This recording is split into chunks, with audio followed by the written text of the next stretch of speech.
Hello guys, welcome to my YouTube channel Mom's Daughter Official. Guys, আজকে সকাল থেকে অনেক বৃষ্টি হচ্ছিল, সেজন্য আজকে অনেক লেট হয়ে গেছে। আমার বাবা শ্বশুর বাবা খুব অসুস্থ, সেজন্য আজকে ডাইরেক্ট স্নান করে পূজাটা সেরে ডাইরেক্ট রান্নাঘরে চলে এসেছি। গাইস, আজকে দেখো আমি কি বানাচ্ছি আমার শ্বশুরমশাইয়ের জন্য।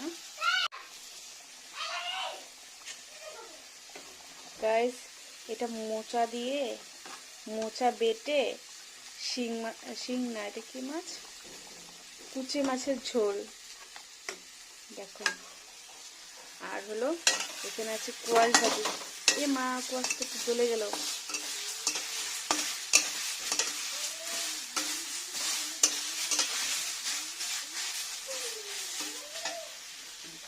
স্টিমটা কমিয়ে দিই।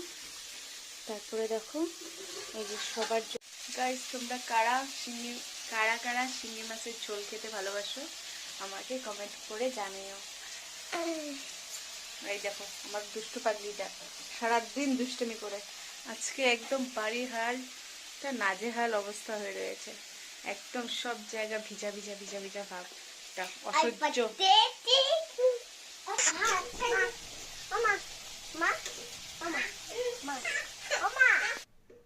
তারপরে দেখেন গাইস, বাবার এই যে অপারেশনটা যেটা হয়েছে, এটা আমাদের ঠাম্মি এসেছে।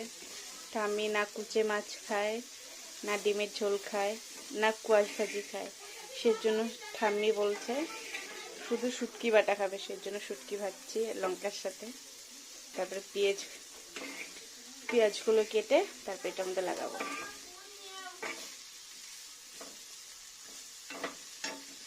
পেঁয়াজগুলো কেটে তারপরে এটা বেটে তারপরে এটার সাথে মিক্স করে দেবো, ব্যাস হয়ে যাবে শুটকি বাটা।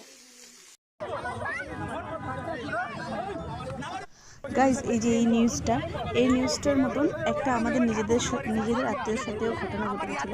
মানুষের নেশা, আমরা জানি না মামাটা নেশা খায়, কিন্তু বাইরে বেরিয়েছিল বলে নেশা খেয়ে বাইরে হাঁটছিল বলে মানুষের ধরে ওকে খুব মেরেছে। এই যে এটার মতনই ঘটে, এই ছেলেটার মতনই ঘটনা। এরকম হলে বহুত খারাপ লাগে। প্রচণ্ড পাবলিক খেয়েছে। তো গাইজ, যারা তাদের ধরা বলে করাটা উচিত নয় না, তাদের যাচাই করতে হয় না, পুলিশের হাতে দিতে হয়। ব্লগটা আমি এখানেই শেষ করি, দেখা হবে আগামীকাল। টাটা। মনে টাটা বলো। বলবে না, ওকে পড়াশোনা করতে দিয়েছি যে, সেই জন্য।